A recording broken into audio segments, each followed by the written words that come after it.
আমার পাম্পে 10 গাড়ি তেল লাগে, দেয় 2 গাড়ি, আমি কাস্টমার ফিরে দিয়ে বন্ধ করে রাখি। পাম্প একটা, দুটে, 12টা, যখন তেল শেষ হয় পাম্প বন্ধ দিই।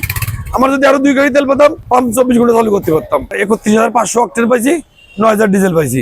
আমাদের চাহিদা তো আরো 2 গাড়ি, ডিপো দিতে পারতেছে না। ডিপো না দিলে আমরা কেমনে বিক্রি করবো? আপনি মাল পেলে তো বেচবেন, মাল না পেলে বেচতে পারবেন? ডিপোতেই তেলের সমস্যা। কাস্টমার ফিরে দেওয়া কি আপনার লস? কর্মচারী, লেবার সবই খাটাচ্ছেন, আপনি তেল দিতে পারতেছেন না, তাহলে আপনার লস না? প্রতিটা মালিকের লস। আপনার আমার পাম্পে 10 গাড়ি তেল লাগে, দেয় 2 গাড়ি, আমি কাস্টমার ফিরে দিয়ে বন্ধ করে রাখি। পাম্প একটা, দুটে, 12টা, যখন তেল শেষ হয় পাম্প বন্ধ দিই।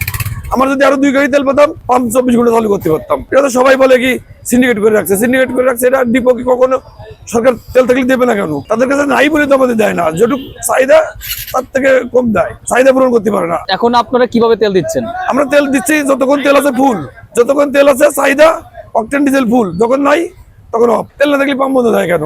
ভাই সরকার আওয়ামী লীগ আসুক, বিএনপি আসুক, জামাত আসুক, সবাই কবে দেশে মজুদ আছে, কেউ তাদের কি বলবে না, আসল তথ্য কেউ বলবে না। ভাই আপনি ঢাকা শহরে দেখেন কয়টা পাম্পে তেল আছে, আপনি দেখতেছেন না কয়টা পাম্পে তেল আছে?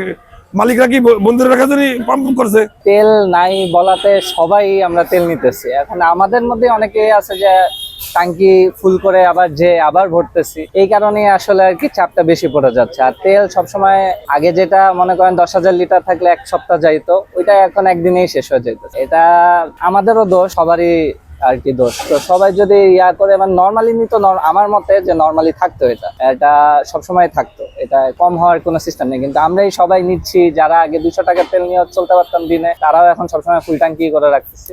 এই তেল নিয়ে বাসায় কোনো মজুদ করছেন বলে আপনার কাছে মনে হচ্ছে কিনা?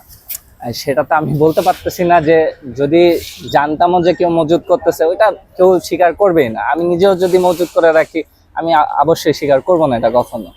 কিন্তু তেল নেওয়া লাগতেছে 5 দিন, 6 দিন, 7 দিন পরে, কিন্তু যখনই আসতেছি তখনই সিরিয়াল। হয়তো আমি গতকালকে তো বন্ধ ছিল, তার আগের দিন এসে দাঁড়াইছিলাম, তখন আমি তেল পাইনি। মানে অনেকক্ষণ, 1 ঘন্টা দাঁড়ানোর পরে সন্ধ্যার দিকে আসছিলাম, বলছে তেল শেষ হয়ে যাবে 10 মিনিটে। তো আমি আর দাঁড়াইনি, আমি আবার চলে গেছি। এই যে এখন গতকালকে বন্ধ ছিল, আবার আজকে আসলাম।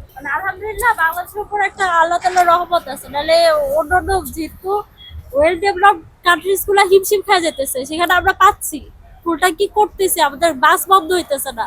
এটার জন্য শুকরিয়া আদায় করা উচিত।